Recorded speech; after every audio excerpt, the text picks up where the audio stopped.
Greetings, everyone, and welcome to the Wilmette Institute's recurring webinar series. Our objective is to highlight the immense diversity of the Baha'i teachings and the ways they contribute to the contemporary world, particularly to the prevailing discourses of society.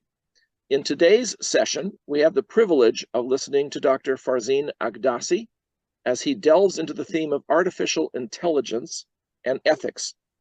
Our webinars are free, live streamed on YouTube, and accessible later on SoundCloud, Amazon Music, Spotify, and Apple Podcasts. We hope you enjoy the program and invite you to share it with others, and of course, let others know about this program. Now, let me make a couple of announcements before we actually introduce the speaker.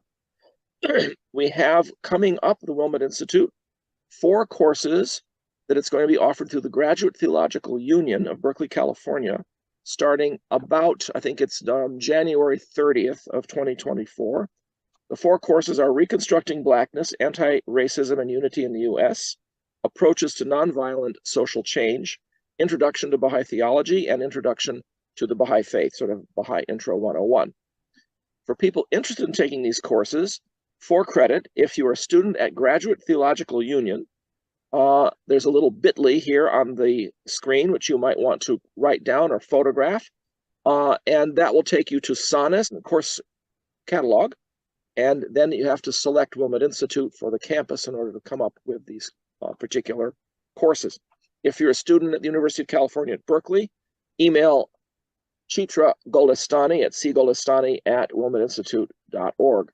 Both graduate and undergraduates are welcome to apply. The course is offered at both levels, and there's more information at the Wilmette Institute's webpage at gtu.edu. In addition to this, let me also mention our upcoming extension courses, which are non-credit courses, and upcoming webinars. We have 2 upcoming courses, one starting in 2 days, Cultivating Capabilities of Transformative Leadership, and another one a week after that, Thursday the 15th of November, Writing Biographies and Histories, the latter being a course helping people who have a biography to write or a history to write or a memoir to write to learn about the ethics, learn about the sort of etiquette of how to write these things, and to consult with professional authors to gain their experience in the course. Finally, we have one webinar coming up before the end of 2024, The Rache Amal in Living Color by Karen Webb, a student at the United Theological Seminary of the Twin Cities, a Baha'i working on her master's degree.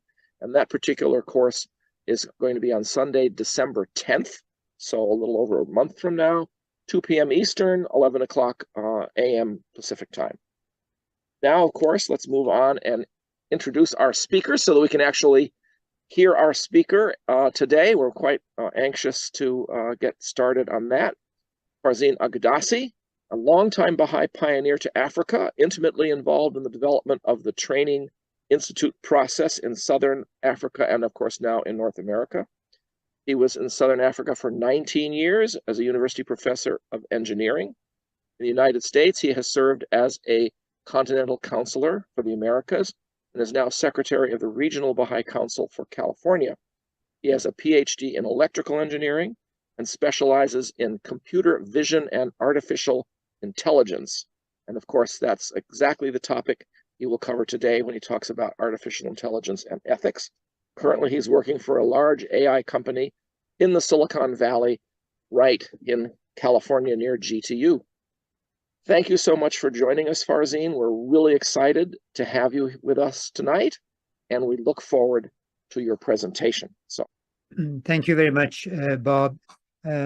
So when the Wilmette Institute invited me to consider talking about this subject, I was trying to balance, because both of these subjects are such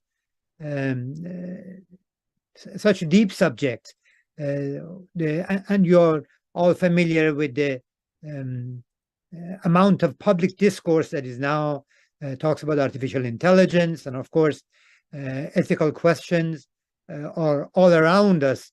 The news, the media, the stories of war and peace, numerous stories are all laden with subject matters that are really have a direct bearing on how we want to live our lives as far as ethics is concerned. So what I will do in this talk is to first maybe lay out a conceptual framework, a framework that can guide us not only in what we talk about in this webinar, but also in the way we act in our lives. So that's the conceptual framework I will talk a little bit about. Then I will introduce a number of systems that are commonly referred to as artificial intelligence systems, talk about their genesis. My hope is to demystify this subject. The problem that many thinkers refer to as the alignment problem has to do with the fact whether the purpose of humanity and all these various intelligent agents, if they are referred to as such, software systems, hardware systems, and so forth, whether the aim and the goal of these systems are compatible. That is the alignment problem we will talk about. We will conclude by really thinking about how important it is to acquire knowledge at a vast scale and use this knowledge to guide humanity.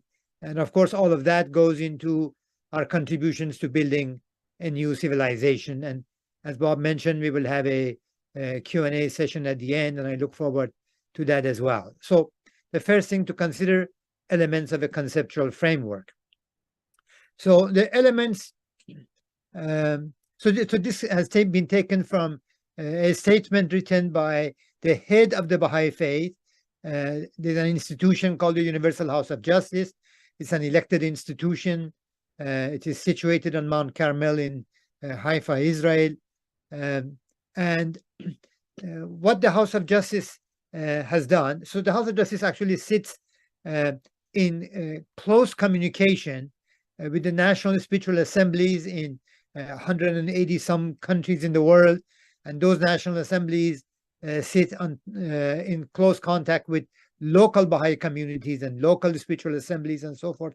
So think of this as a network, a global network that goes from the neighborhood to the city, to the region, to the country, to the continent, and then globally, and communicates it back and forth in a very coherent way. It is able to think as one soul in 8 million bodies and such. So the Universal House of Justice has positioned the Baha'i faith for now several decades to adopt a humble posture of learning and to operate in a mode of learning. Such, which is really unusual for a religious community to adopt this posture, but that is the posture of the Baha'i faith.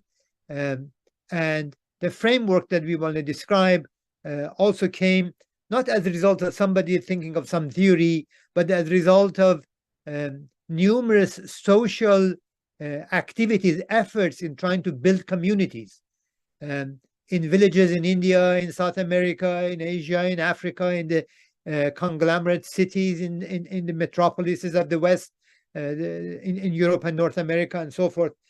And the result of this learning process has been this framework that we want to talk about.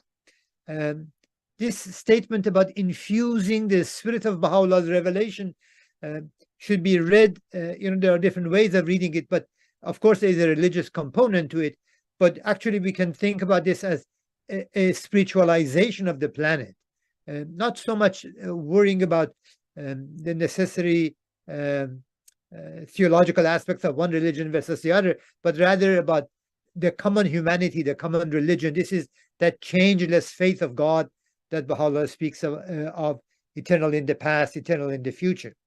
And so this framework is in the service of what? It's in the service of this vision that Baha'u'llah has said, that all men have been created to carry forward an ever-advancing civilization. So, and so it's all men, not all Baha'is, all people, men and women, all people have been created by God to carry forward an ever-advancing civilization. When we realize this,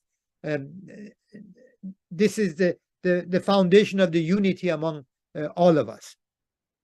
Let us spend a few moments thinking about what does it mean to say that we have a framework. What is a framework? Many different ways of understanding it, but imagine a painter that is painting on a canvas, and the canvas is affixed to a usually wooden square that constitutes the framework. So the painter can paint anything he wants on this canvas, but he cannot go outside the framework. By going outside the framework, he loses his ability to paint. So if we use that analogy and think about a framework and say, so what can be a framework for action or for study? We will come in a moment and talk about the elements of this framework, but whatever those elements are, this framework cannot be so rigid. It is not about the list of do's and don'ts. As you will see, the elements, they are fundamental principles that can govern all of our lives individually and collectively. So if it is not rigid, then in what ways can it be flexible? So we refer to it as an evolving conceptual framework. Think about having a framework that dictates what to do and how to study and how to think about certain problems and so forth. And then ask yourselves, as we learn more, surely this framework itself can evolve. So it will evolve in the light of learning. So that's what we mean by an evolving, not a rigid conceptual framework. So the Baha'i community, how many millions they are actually living this. So this is not some conceptual, not some theoretical construct. This is a living thing. The Baha'i communities are organized in their localities or in their neighborhoods or in a group of communities together referred to as a cluster. And these clusters engage in a regular 3-monthly cycles in which they first study the reality, they consult, they read their communities, they plan lines of action, they act out those plans, and then they come back after 3 months and reflect on it and so forth. So this cycles of activity provides for a living, breathing, you breathe in and out, and that supports our life. And so this cyclical form of action, reflection, provides for the Baha'i community to continuously to learn, to adapt, to absorb new things, and so on and so forth. So I will talk about those new things in a minute when we talk about artificial intelligence. But let's, as I promised, let us think about these elements of our framework. What is the elements of our framework? So one of those elements is oneness. We believe in oneness of mankind, oneness of God, and oneness of religion. And maybe many other forms of onenesses, but at least those three. So we want this to be an element of our framework, meaning whatever we do should promote the oneness of humanity. If you say something or do something that brings division, discrimination, oppression, that's not going to last. That's not going to be good. That's not, then you're going outside of our framework and you cannot paint anymore. So whatever we say, whatever we do, whatever technology, whatever science, whatever ethics we develop has to fit within this underlying spiritual principle of oneness. Another one is justice. Very clear. So many people talk about justice. But we want to see justice actually implemented in human society. And how is it possible? Is the current forms of governance that we have in the world, does it lend itself to justice? If not, can we join hands as one human family on the planet and devise new mechanisms, new methods of governance that are global, that can bring about justice? We believe that there is truth, and that we all should encourage in our children and ourselves to love truth. And so this truth can be discovered, even though people have different perspective, different views, different takes on reality.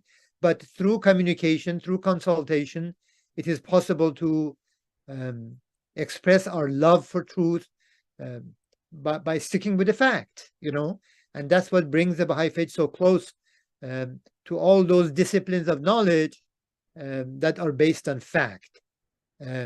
So there's also this innate thirst for knowledge. There's an attraction to beauty. So these are all elements of our framework. Really, every one of these subjects can be the subject of a whole hour's talk. So I will not go through in great detail, but this posture of learning. And then let me say a few words about the twofold moral purpose. Every one of us, we have this twofold moral purpose in our lives, and that is to transform ourselves, to become better, to acquire skills, to acquire knowledge, to acquire beauty of one form or another, mostly internal, referring to our lives, our spirits, our minds, our hearts. And then also to realize that this our goal is not only to improve ourselves, but also to improve our society, our neighborhood, our environment, the community that we belong to. And more than just a twofold moral purpose is that the happiness, the well-being, the security of the individual is unattainable unless we have this element of also happiness, security, and for the whole society. So the best interests of an individual are served in the same way as the best interests of society. They are not divorced from each other. And we can define your society as your family, you can define it as your city, you can define it as your country, but the best definition would be to think of society as a global society. So our allegiance is to the whole human family. All right, we can say really a lot about these elements, but maybe we'll come back. And of course, as we talk, if some things come to your mind, I'm sure you will jot down your questions and we'll come to talk about those. Let's say a couple of things. If you have a framework, the framework should be consistent. You cannot say, I believe in oneness, but my business relies on creating divisions. Then your actions and your words are not coherent. So the framework has to be free from contradiction. We have to free ourselves from fragmentation, meaning, you see, reality is one. It's not fragmented. But when we want to study reality, naturally we have to specialize. We study physics, we study chemistry, we study biology. So we fragment reality. But we should always remember that this analysis, this separation of parts, should be complemented by a synthesis where we join them back together and say, what is the total reality? If you're doing farming, then there is a chemistry, there is a biology, there is a something from the soil science and so forth, but you have to combine them together. And this is true also in technology, in society, everywhere. So remember this, fragmented minds ask fragmented questions. They will receive fragmented answers because they ask fragmented questions. And this confirms for that person that reality is really fragmented. Fragmented minds ask fragmented questions, which confirms for them that reality is fragmented. So let's avoid that. So when we do that, we say that religion and science, of course, when we say religion, we're not talking about rituals or about the clergy. We're not talking about that at all. We're not talking about churchianity, not at all. We are talking about, or any other form of religious ecclesiastical order. We're talking about spirituality. We're talking about belief. If you look at inward, we have a inner reality. Other than our molecular reality, which is our body, we have an inner reality, which is quite distinct from our molecular reality. So when I say religion, I'm referring to that reality and what governs that reality. So It is one of the foundations of Baha'i principle, and I leave it for other speakers and other sessions to talk at depth about the harmony of science and religion, but it is unavoidable for us. In some sense, if artificial intelligence is science and ethics is born from religion, then coherence only will come if we are able to combine science and religion together. Many wonderful articles are written about this subject. Very clearly, we need to accept diversity of thought, diversity of gender, diversity of race, diversity of nationality, and include everybody at the table so that we can combine these things together. It is true that technology has an imperative. When you discover something, then you cannot avoid discovering the next thing. And this so-called technological imperative drives the technology in a certain direction. But we have to make sure that that technology is safe, it is secure, it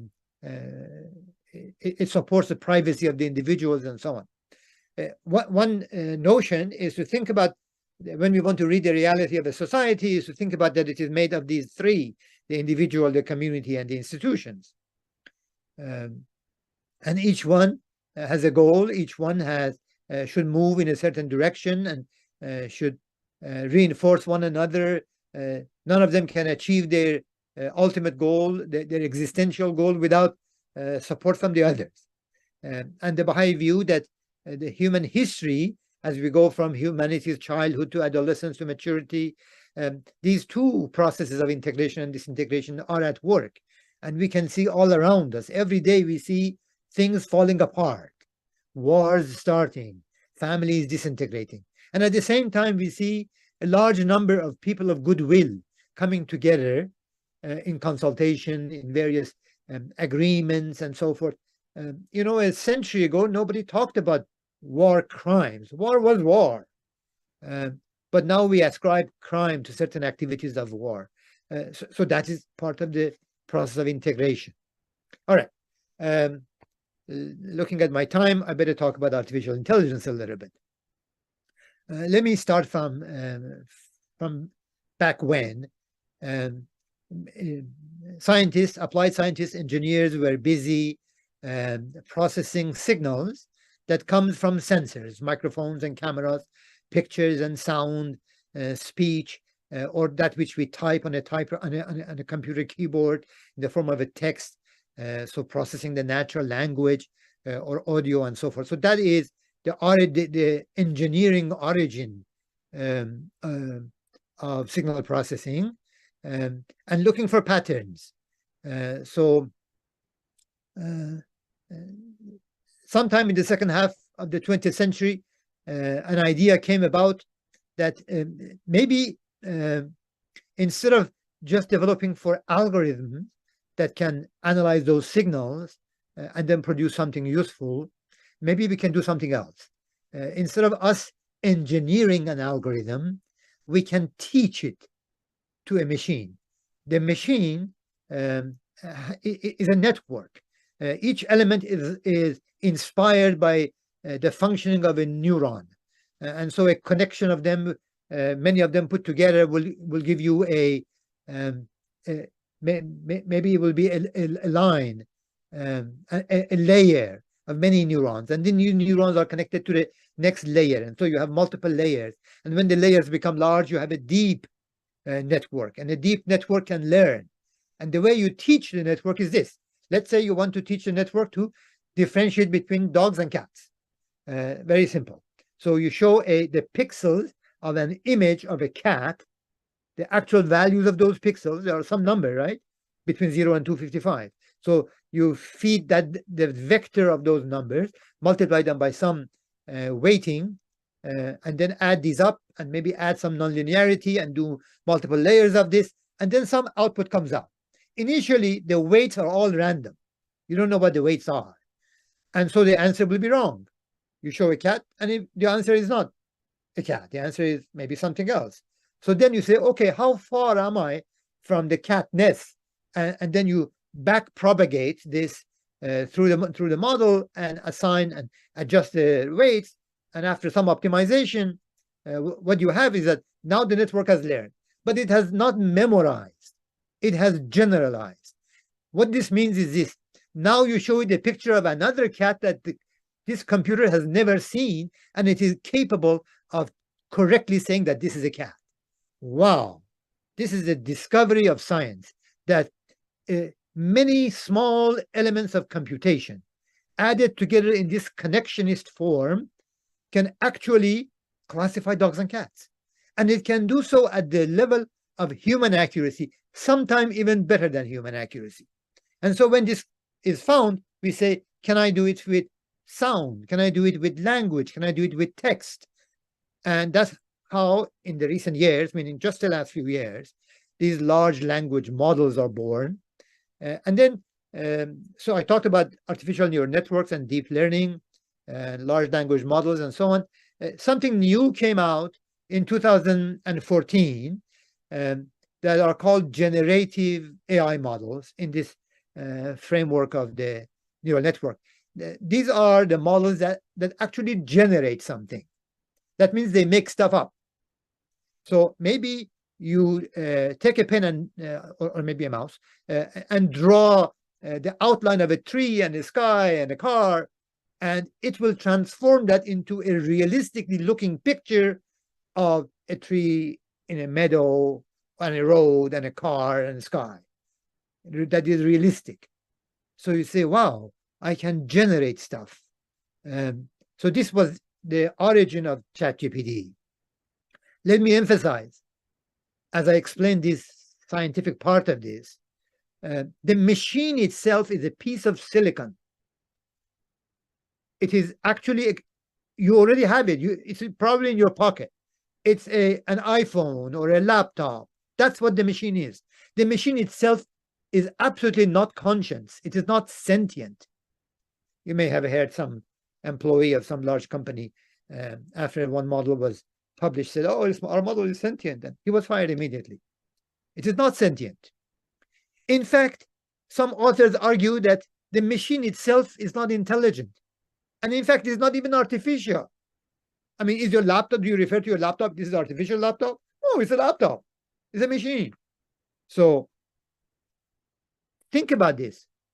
We anthropomorphize. That means we, as though a disembodied form of human intelligence could exist, which exists in science fiction and in ghost stories and such.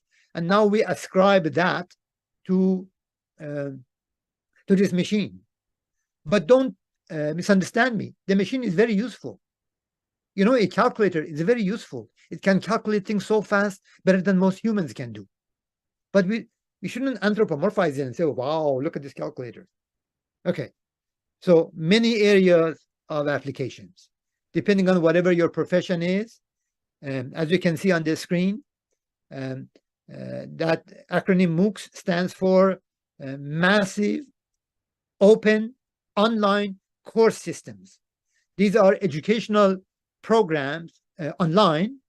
Stanford University offered the course. 600,000 people took the course. They did the homeworks. It was marked, and they and they got a certificate. So you can eventually, through AI, we can provide a teacher for every student, a doctor for every patient, everywhere in the world, through the aid of these tools. So these tools can be very useful, but they can also be very harmful. So let's talk a little bit about the uses of this generative AI. First of all, let me talk about this electricity. Imagine human society 2 centuries ago or a little bit more, when electricity was not yet discovered or not used till today. You know, I understand that in Canada, a few years ago, one day internet went down, an entire city. It's not funny, you know. You cannot buy anything anymore. Many of us walk in our wallets and we just carry credit cards, no cash.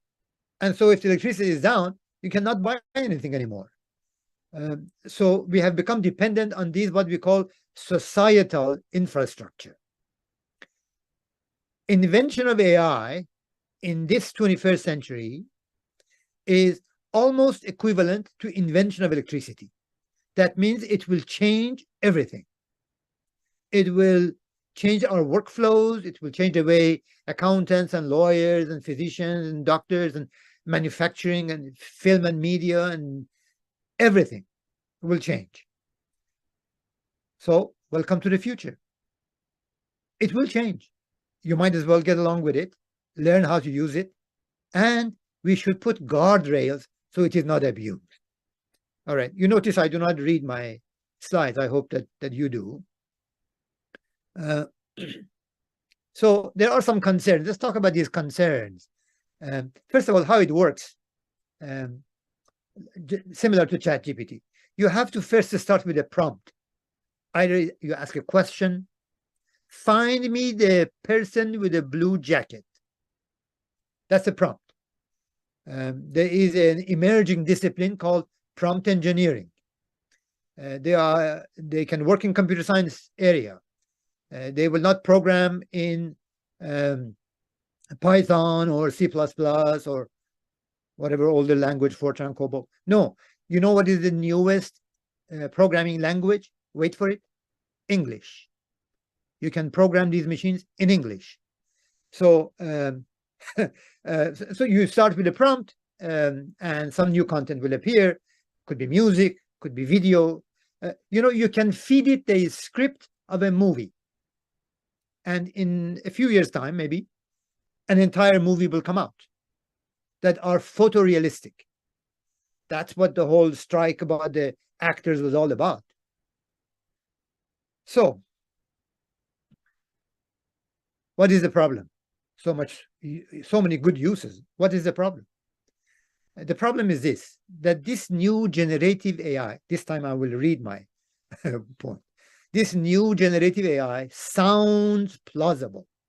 It sounds coherent on the surface because it sounds so human-like. But there's no guarantee that it will be. And it can churn out all kinds of rubbish. It can give all kinds of, and you may have read stories in the media of the lawyer who went to an actual court armed with AI the night before, and all the cases he was putting the numbers didn't exist. All right, so that is a problem, and that problem is, we admit there's a problem. We call it what? Generative AI. What does that mean? It means that the machine generates content. It means it makes stuff up. Don't rely on it. That is the ethics question. Because of this combination of the human-like language and apparent coherence, this is the deceptive part. And because it has this convincing realism, that is what it introduces a set of AI risks. So those are our problems. Privacy can be infringed. You do not know. So governments need to come up with regulation, as they recently did. In the US government recently came up with an executive order, not yet a law, that all AI-generated content must be watermarked. That means in a corner of it, you must say AI-generated to differentiate it from real. And that has to be enforced by law. There are problems of transparency. When an algorithm misbehaves, we go back and fix the algorithm. When deep learning neural network misbehave, we don't know where to fix it because we didn't engineer it. What we did is that we applied an optimization algorithm to reduce some mathematical function on an energy landscape. So we do not know how to fix it. That is a problem. So it is not explainable. Some people say AI must be, there's a whole branch of AI called explainable AI, interpretable AI. So we need those guardrails. How are we doing with time? Okay, my time is getting short. So let me describe the alignment problem. If you use AI to recognize human faces or genders, by definition, this AI will be faulty, I will show you, because this is the case. When you train a neural network, you have to provide data to it. That data must come from natural sources, like the cats and the dogs, right? If in the world you had many, many, many more cats and only very few dogs, that network will be always biased to say everything is a cat. The bias is embedded in the data, not in the algorithm, not in the neural network, in the data. And if there is some race or some gender, some color of the skin, some criminal record, something that is a minority, that minority will be discriminated against by definition. We know this. It's an established fact of science. Therefore, criminal justice systems should not use AI to predict which criminal, if we release them on a parole, that they will be repeat offenders and will come back to jail. That, and the history of AI, I'm afraid, is full of these misuses and abuses. So that is the problem. All right. Many more topics here, but in the interest of time, I will move on. AI is not evil. AI is like electricity. Yes, it can be used for evil. Put guardrails around it. How? Let me discuss about that. You see, what I explained in the beginning about the Baha'i community in millions of places, in towns, in small groups, in families, and so on. What they do is that they study, plan, act, then reflect and come back. That is the centrality of knowledge.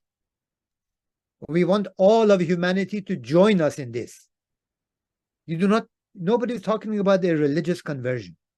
We are talking about join hands. If you are a well-wisher of humanity, what I want to do is not to divide the society into advanced societies who make technology and the global south that is only a consumer of tech. No, that's not oneness of humanity. If you want oneness, then let us provide that you see, when a child is born, it doesn't matter which continent it is born. That child has the capacity to be a contributor to knowledge. Let's create the environment, the social environment, so the child can do that. Let's make knowledge the central process of social existence. Today, making money is a central process of social existence. Please, let us change that. The central process of social existence should be acquisition, this application, diffusion of knowledge. Knowledge for everyone, for all humanity, each according to their own capacity. Let us treat science and religion as two equal sources of knowledge for study and action, complementary sources of knowledge. Each knowledge, whatever we learn is a source of insight. So now the new insight is that, you know what? I can have a laptop with a GPU in it, and this laptop can generate content. You can write an essay and tell it to turn it into a video, and it will do it realistically very soon, or almost there. So this is a new insight. Let's make sure that there's enough guardrail so that we use it properly. Access to knowledge is the right of every human being, and participation in generation, application, and diffusion is a responsibility that all must shoulder in the great enterprise of building a prosperous world civilization. That is what we want to do. All right, let us see how we can contribute to building a new civilization. You see, what appears to be called for in any given region or micro-region or cluster of the world is the involvement of a growing number of people in a collective for learning, in the collective process of learning, one which is focused on dynamics of a path that conduces to the material and the spiritual progress. So progress should be both spiritual and material. Such a process would allow its participants to engage in the generation, application, diffusion of knowledge, a most potent and indispensable force in the advancement of civilization. These are some passages from the writings of Baha'u'llah, in the writings of the Baha'i community, regarding the importance of unity, to make sure everybody can have access to knowledge. And I will conclude with this slide. That everyone should be involved, as I just said. All people should be involved. That means if you want, AI will not stay in North America. It will not stay with a few companies in Silicon Valley. AI will go everywhere in the world, just like cell phones went everywhere in the world. So let's make sure that everybody, according to whatever the circumstances is around them, that they can be able to implement it by not blindly as consumers. Let's not divide the world into producers and consumers. We know that this new discovery is potent, that it will change everything, that it will have unintended consequences. Therefore, let's put the ethical guardrails around it. The experience of the Baha'i faith in community building, in social action, and in public discourse offers a working model for all societies to achieve ethically coherent results. Then I have some references for you and so on. If there are any questions, I will be happy to take those questions. Great. Yeah, we have things beginning to pop into the Q&A and into the chat as well.